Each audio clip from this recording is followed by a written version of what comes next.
Jacob Sterling, a powerful white billionaire, lived with arrogance and entitlement. Among his household staff was Nancy Whale, a young black maid who worked quietly and with dignity.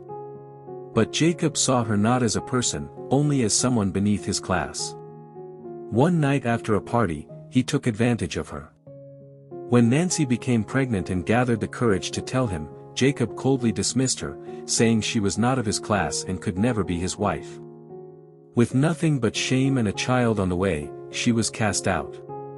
Struggling alone, Nancy nearly broke under the weight of poverty until fate brought her into contact with Nathaniel Grant, a wealthy and compassionate businessman. He saw her sitting hungry in a restaurant, paid for her meal, and listened to her story. Unlike Jacob, Nathaniel treated her with respect and kindness. Over time, he helped her rebuild her life, gave her stability, and eventually fell in love with her. Nancy married him, and together they raised her son in an atmosphere of dignity, love, and wealth. Meanwhile, Jacob married a socialite for status, but lived a hollow life. An accident left him impotent and physically weakened, stripping him of the pride he once wore so confidently. His marriage turned cold, and he found himself consumed with regret. Years later, at a charity gala, Jacob's world turned upside down.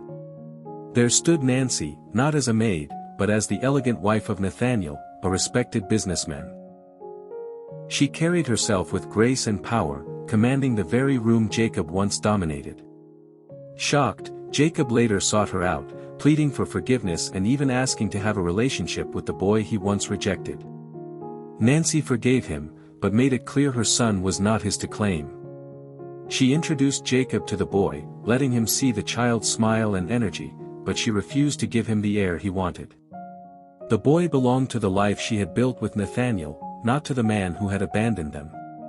In the end, Jacob was left with his regret and emptiness, while Nancy walked away fulfilled, loved and empowered, a living reminder that dignity and kindness can rebuild what cruelty once tried to destroy. Thank you for watching and supporting my channel. Please click on my channel for the full